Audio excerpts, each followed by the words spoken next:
नमस्कार, मैं हूं ब्रजेश चौक से और आप देख रहे हैं हमारा विशेष कार्यक्रम शख्सियत। और आज शख्सियत में आपको मिलवाने जा रहे एक ऐसे मंत्री से जो सरपंच से लेके कैबिनेट मंत्री तक पहुंचे हैं। संघर्ष की उनकी कहानियों के साथ साथ उनका विभाग क्या कर रहा है और आगे की उनकी रणनीति क्या है, इस पर हम उनसे चर्चा करेंगे। तो आइए मुलाकात कीजिए। हरदीप सिंह डंग से कैबिनेट मंत्री हैं और उनके पास पर्यावरण, नवीन एवं नवीनकरण, ऊर्जा जैसे महत्वपूर्ण विभाग हैं। तो हरदीप जी, बहुत बहुत स्वागत है आपका अनादि टीवी पर। धन्यवाद सर। शुरुआत करते हैं आपके सफ़र से। सरपंच से लेके कैबिनेट मंत्री तक का पहुंचने का आपका ये सफ़र कैसा था? बिल्कुल सही कहा। सरपंच से लेके कैबिनेट मंत्री का यहाँ तक जो पहुँचने का एक सफ़र रहा, वो बहुत ही एक दिलचस्प और महत्वपूर्ण है। और क्योंकि जब मेहनत करके, संघर्ष करके और सबकी दुआओं और आशीर्वाद लेकर जब यहाँ पर पहुँचे हों तो बड़ी प्रसन्नता होती है कि जो मेहनत और जो उद्देश्य से, जिस उद्देश्य से राजनीति करना प्रारंभ करी थी, एक ही उद्देश्य था कि जनता का कैसे भला कर सकें, अपने क्षेत्र के कैसे विकास करा सकें। इस बात को ध्यान में रखते हुए सरपंच 2000 से 2005 तक जब मौका मिला, सरपंच थे तो तब सोचा था कि कैबिनेट मंत्री भी बन जाऊंगा, इस जी, मुकाम तक पहुंच जाऊंगा? उस टाइम तो ये नहीं सोचा था जी कि कैबिनेट मंत्री बनेंगे, पर कर्म करे जाओ, फल तो ईश्वर देता है।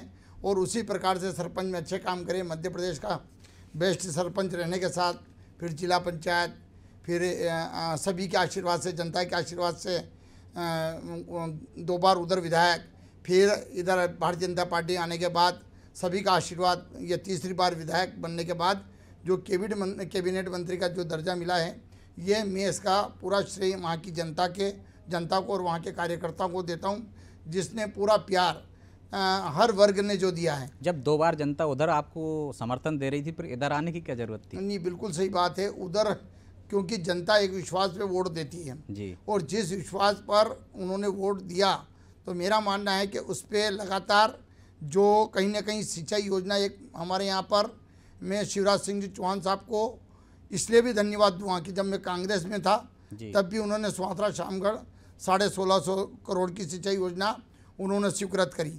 और मैंने सोचा कि जब अब कमलनाथ जी की सरकार आ गई है, मैं कांग्रेस का हूँ, तो क्या हम पूर्व सीतामऊ सिंचाई योजना वो मैं स्वीकृत कराऊँगा और हमारे क्षेत्र में लागू कराऊँगा। 15 महीने में उन्होंने एक भी बात आगे नहीं बढ़ाई और जो मेरी मांगे थी उसको एक तरफा किनारे करते गए। उस बात को ध्यान में रखते हुए लगातार मैं उनसे लिखित में भी आवेदन दिए, मौखिक रूप से चर्चा की। मतलब आपका कहना है कि मंत्री बनने नहीं आया हूँ, इधर काम नहीं हो रहे थे, इस कारण आया? जी बिल्कुल, ये सभी जानते हैं, क्षेत्र की जनता भी जानती है। फिर जो आपके सामने है, खैर कैबिनेट मंत्री का दर्जा मिलना एक अपना में मेरे लिए नहीं है, ये क्षेत्र के लिए कि भाई जब भी कोई इस पोस्ट पे पहुंचता तो क्षेत्र को फायदा मिलता है। तो मैं मानता हूं कि जैसे ही भारतीय जनता पार्टी में आया, मैं शिवराज जी को पुनः धन्यवाद दूंगा कि उन्होंने पुनः क्यामपुर सीतामऊ सिंचाई योजना को मंजूरी दी है और आने वाले दिनों में उसका काम प्रारंभ होगा।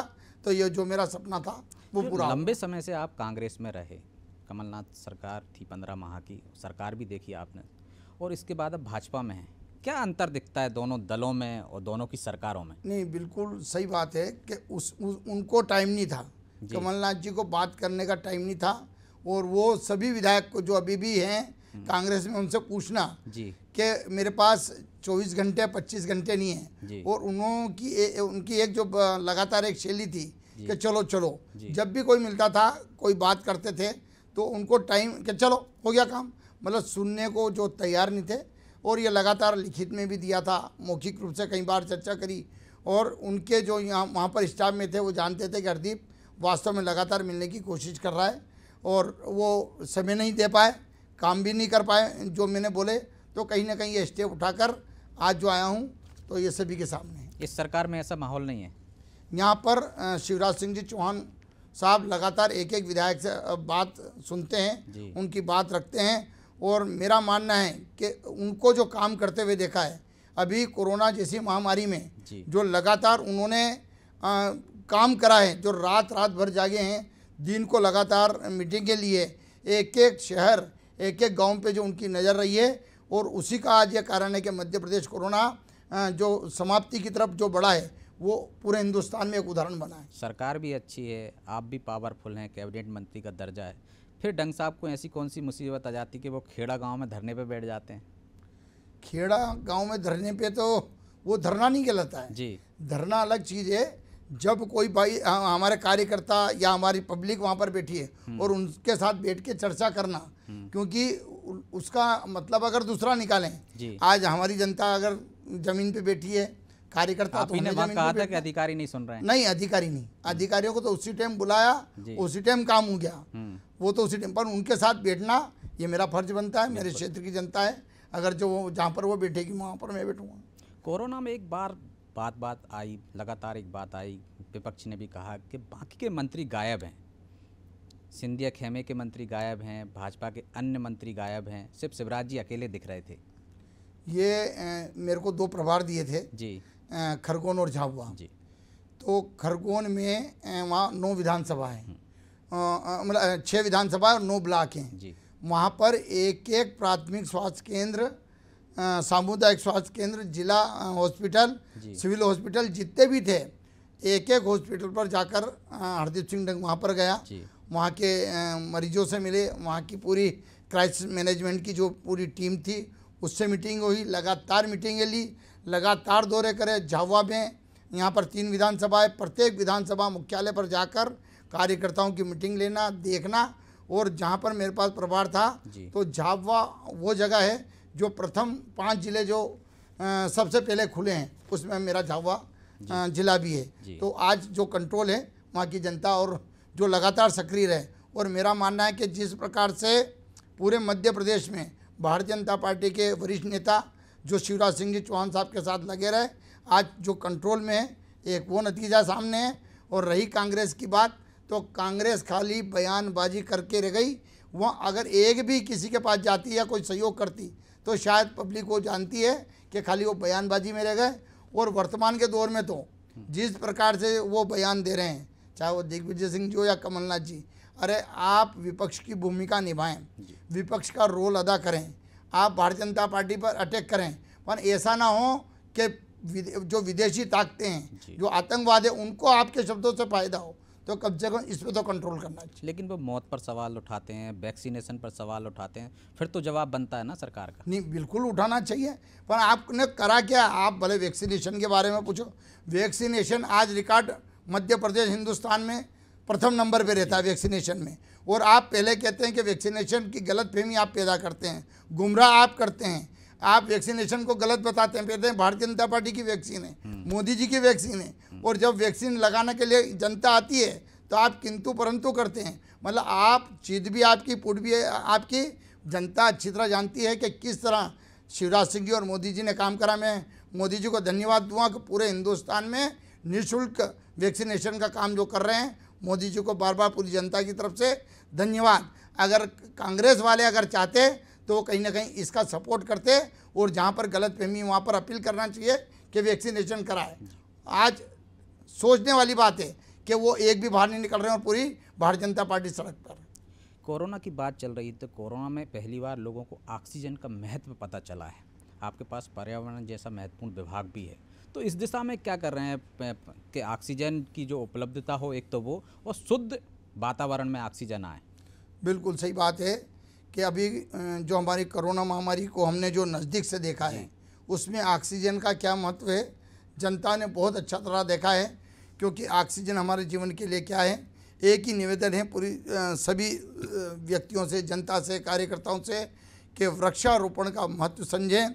अभी माननीय मुख्यमंत्री शिवराज सिंह जी चौहान साहब ने अंकुर योजना, जो लगातार वो खुद भी रोज एक पौधा लगाते हैं, अंकुर योजना में एक पौधा लगाएं, अपना फ़ोटो अपलोड करें, 30 दिन बाद फिर आपको उस फोटो के साथ फिर वापस अपलोड करना है, और वो पुरस्कार मुख्यमंत्री जी अपने हाथों से देंगे। तो मेरा मानना है कि लगातार जिस प्रकार से वृक्षारोपण के लिए मुख्यमंत्री जी प्रयासरत हैं, हमारा विभाग लगातार जिस प्रकार से अभी जो कोशिश करी है, मैं मंदसौर ज़िले की बात करना चाहता हूं कि अभी आने वाले दिनों में 2 लाख पौधे वहां पर लगाने की हमारी स्कीम है। अभी मैंने मंदसौर से नीमच तक 60 किलोमीटर साइकिल यात्रा वृक्षारोपण पर्यावरण को बचाने के लिए और वैक्सीनेशन के लिए करी थी। उसमें बड़ा उत्साह वहाँ के कार्यकर्ताओं में था, वहाँ के युवाओं में था। वैसे ही पूरे मध्य प्रदेश में हमारा विभाग वृक्षारोपण के लिए, पर्यावरण को बचाने के लिए लगातार प्रयास कर रहा है। या फिर वही सवाल कि विपक्ष कहता है कि आपकी सरकार और आप वादे बड़े बड़े करते हैं। वृक्षारोपण की बात करें तो पहले भी पौधे लगाए हैं, वो तो पनप नहीं पाए हैं और नए घोषणा पे घोषणा करते चले जाते हैं, अमल नहीं करते हैं। अभी इसीलिए आपने, मैंने अभी जो कहा है जी। कि 30 दिन बाद फिर अपलोड करना फोटो उसी वृक्ष के साथ, उसी पौधे के साथ। मतलब जो 30 दिन तक अपना पौधा अगर पाल लेता है रखवाली की जिम्मा भी उसी तो पे। पानी का जिम्मा उसका, लगाने का जिम्मा उसका, ट्री गार्ड वो लगवाए, उसको पालने की पूरी जवाबदारी उसकी। तो जिस प्रकार से व्यक्तिगत तौर पे शिवराज जी का बार बार इसलिए जिक्र आता है क्योंकि काम लगातार वो जो कर रहे हैं, इसलिए आज उसकी मॉनिटरिंग हो रही है। और मैंने अपने खुद विभाग में और मुख्यमंत्री जी ने ये निर्देश दिए हैं कि अब जो मकान बनाएगा उसको अनुमति तभी मिलेगी, चाहे वो ग्रामीण क्षेत्र हो या शहरी, कि वो एक पौधा लगाए, उसके बाद उसकी अनुमति मिलेगी। मैंने जितनी क्रशर मशीनें हैं उस पर भी वृक्षारोपण के आदेश दे दिए गए। तो कुल मिला के वृक्षारोपण खाली दिखाने के लिए नहीं जी, आप ओरिजिनल तरीके से वो आपको पौधे नजर आएंगे, ये आपको विश्वास दिलाता कितना लक्ष्य है आपका? हूं। अभी मेरा लक्ष्य तो अभी जिलेवार तय करना है। अभी मंदसौर जिले का 2 लाख का हमने लिया है। इससे लाखों वृक्ष हमारे लगेंगे इस विभाग से।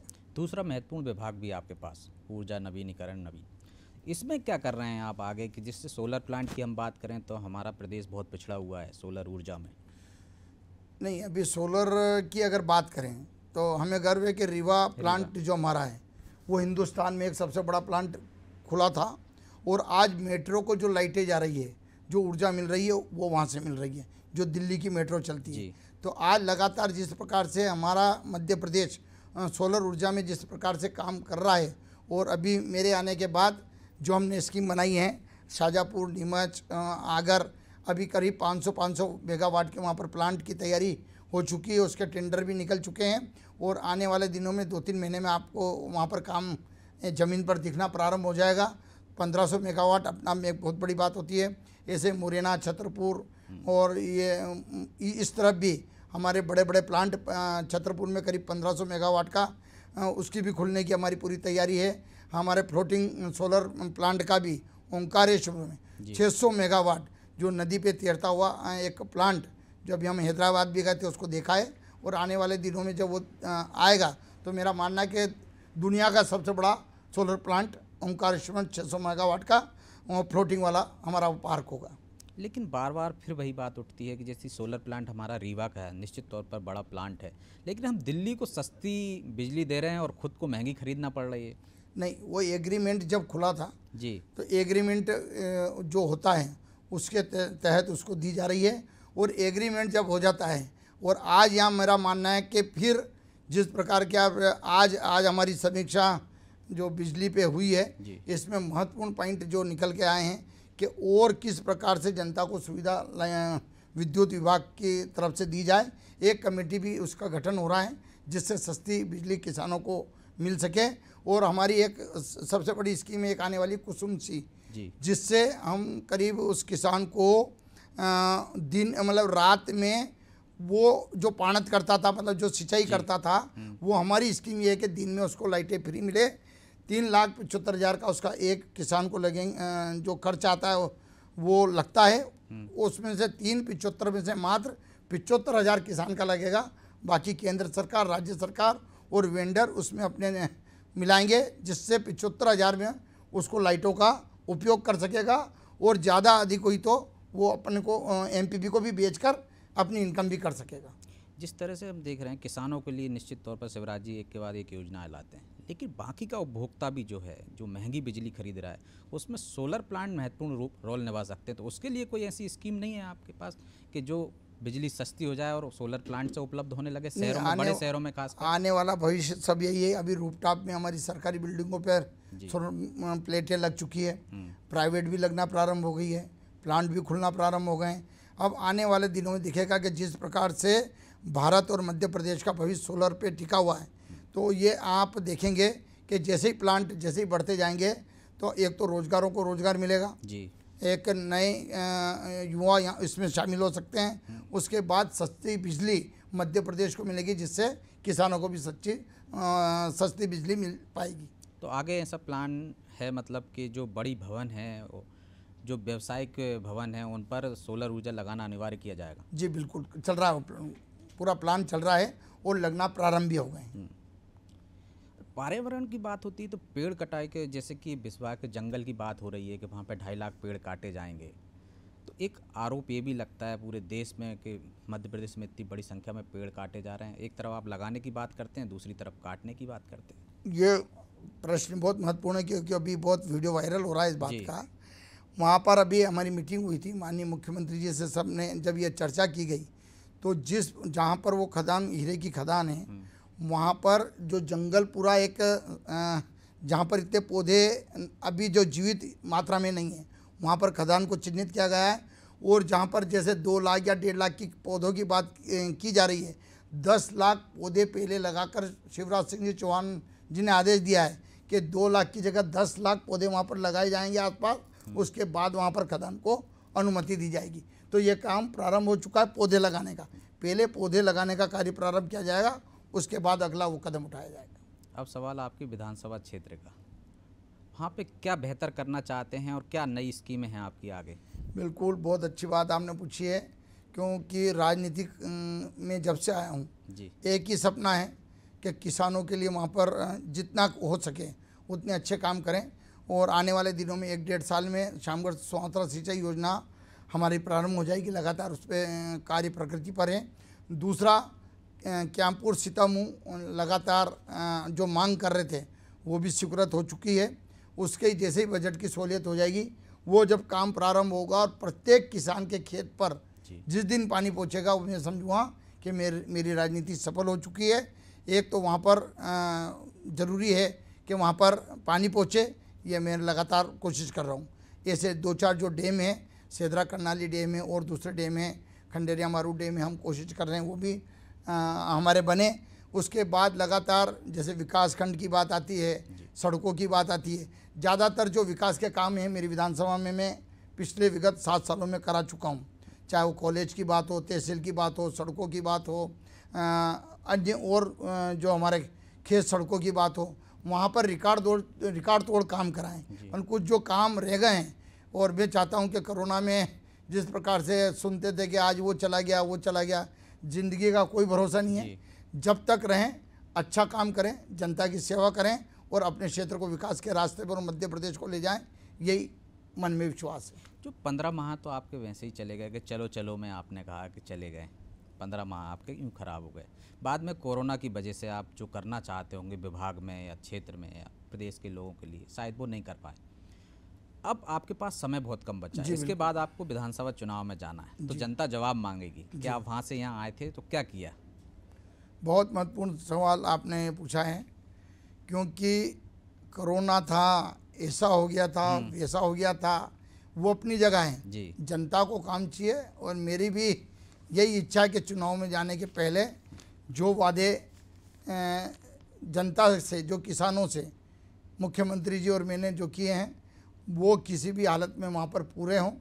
एक जो 3 उसमें महत्वपूर्ण बातें जो सामने हैं, सिंचाई योजना, क्यामपुर सीतामऊ सिंचाई योजना 1 लाख हेक्टेयर सिंचाई योजना का है, उसमें है तो वो जल्दी से वो मंजूर हो चुकी है, उसका काम प्रारंभ हो।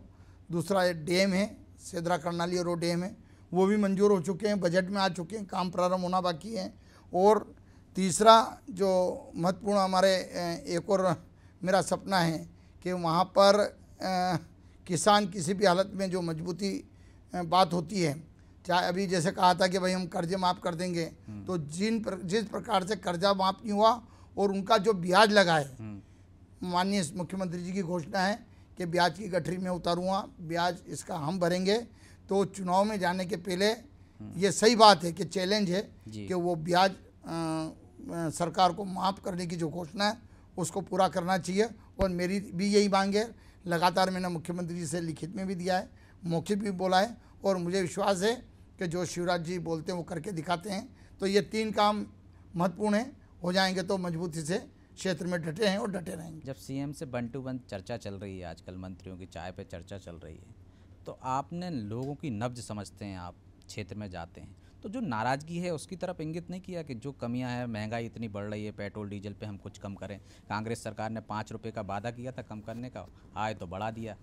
देखो सही बात है, जनता समझती है जी एक परिवार चलाना, प्रदेश चलाना और देश चलाना।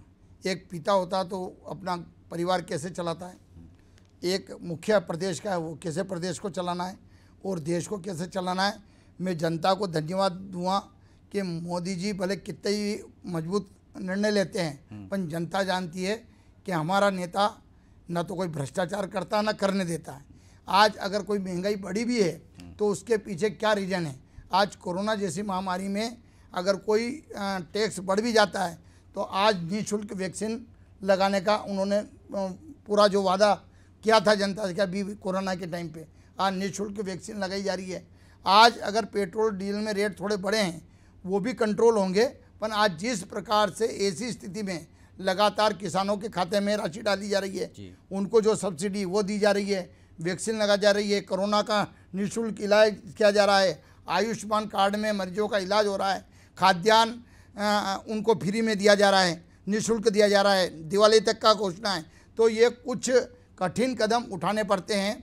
अगर कुछ व्यक्तियों का रुपया गरीबों के जाता है तो ऐसे कड़क कदम कभी कभी उठाने पड़ते हैं, और जैसे ही स्थिति सही होगी तो मेरा मानना है कि सब कंट्रोल में जो रेट हैं वो कंट्रोल में आएंगे, ये पूरा विश्वास है। आखिरी सवाल, हरदीप सिंह डंग को भाजपा ने स्वीकार कर लिया, आपके क्षेत्र के कार्यकर्ताओं ने स्वीकार कर लिया, आपने भी भाजपा को स्वीकार कर लिया, कैसे जिनके विरोध करते आए हैं पिछले 10 साल तक, 2 बार लड़ते आए, 1 बार हारे भी, उन्हीं को अपना बनाया? देखो बिल्कुल लगातार आप प्रश्न एक से एक बढ़िया पूछ रहे हैं, क्योंकि जिस क्षेत्र में मैं रहा वहाँ की क्षेत्र की जनता मेरे को जानती है जी। रही बात विचारधारा की, मैं इधर पहले कांग्रेस में था, अभी बीजेपी में हूँ। विचारधारा मेरी शुरू से ही लगातार जो रही है, मैं कांग्रेस में था जब भी 370 हटने का मैंने समर्थन करा था, क्योंकि देश से बड़ा हमारा कोई भी नहीं है। पार्टी सेकंड पे है, पहले हमारे लिए देश है। तो मोदी जी ने जो कदम उठाए थे उसका स्वागत उस टाइम पे भी करा था। CAA का कानून आया था उसका स्वागत करा था। राम मंदिर की जब बात आई थी तो उसका डंके की चोट पे स्वागत करा था। एकात्म यात्रा जब निकली थी उसमें पूरे मध्य प्रदेश में एक ही विधायक था जो रथ पर जाकर पूरे क्षेत्र में अपने उस रस्म में शामिल हुआ था। जहाँ पर विचारधारा की बात है तो इसलिए मेरे को वहाँ पर जब बीजेपी में गया तो वहाँ के कार्यकर्ताओं ने, वहाँ के नेताओं ने, वहाँ के जनता ने ऐसा महसूस नहीं हुआ कि मैं कांग्रेस में से आया हूँ। वहाँ पर भरपूर प्यार दिया, जो कहीं ना कहीं कठिन पड़ता था, और उन्हीं के प्यार से, उन्हीं के आशीर्वाद से 30,000 वोटों की जो जीत दर्ज हुई है, ये अपना ही पंथ था। वो अपने परिवार का सदस्य माना, और मेरे को भी लगता है कि मैं जैसे अपने परिवार में हूँ, वहाँ पर तेरी मेरी ये नहीं लगता कि मैं नई पार्टी में आया हूँ। बहुत बहुत शुक्रिया हरदीप जी हमसे बात करने के लिए। तो ये थे हरदीप सिंह डंग। उन्होंने कहा कि जब वो कांग्रेस में थे तब भी उनकी विचारधारा वही थी, और आज भाजपा में हैं तब भी उनकी विचारधारा वही है। उन्होंने 370 पर भी भाजपा का समर्थन किया था, और एकात्मवाद पे जो यात्रा निकली थी उसमें उन्होंने सहभागिता निभाई थी। तो विचारधारा में उनको ना पहले कोई बदलाव हुआ था ना अब बदलाव हुआ, बल्कि उनको लग रहा है कि वो अपने परिवार में आ गए, और भाजपा ने भी उन्हें आत्मसात कर लिया, उसके कार्यकर्ताओं ने भी अपना लिया, और उन्होंने भी भाजपा को अपना लिया। पहले से ही भाजपा के सिद्धांतों पर वे काम करते आ रहे थे। रही बात अब कोरोना काल में मंत्रियों की भूमिका पे, तो उन्होंने स्पष्ट किया कि उनको जो दायित्व मिला था 2 जिलों का, उन्होंने वहाँ ब्लॉक स्तर पर जाकर काम किया। PPP किट पहनकर अस्पतालों में गए और मरीजों से भी मुलाकात की। मोदी और शिवराज सरकार की तारीफ की उन्होंने, और कहा कि किस तरह से कमलनाथ सरकार थी 15 माह में चलो चलो कहते थे, और यहाँ किस तरह काम हो रहे हैं, प्रदेश की सेवा करने का उन्हें अवसर मिला है। उस समय तो क्षेत्र के लोगों के भी काम नहीं कर पा रहे थे। तो आज शख्सियत में इतना ही। अगली बार हम किसी नए शख्स के साथ हाजिर होंगे। तब तक के लिए मुझे इजाज़त दीजिए, और आप देखते रहिए अनादि TV। नमस्कार।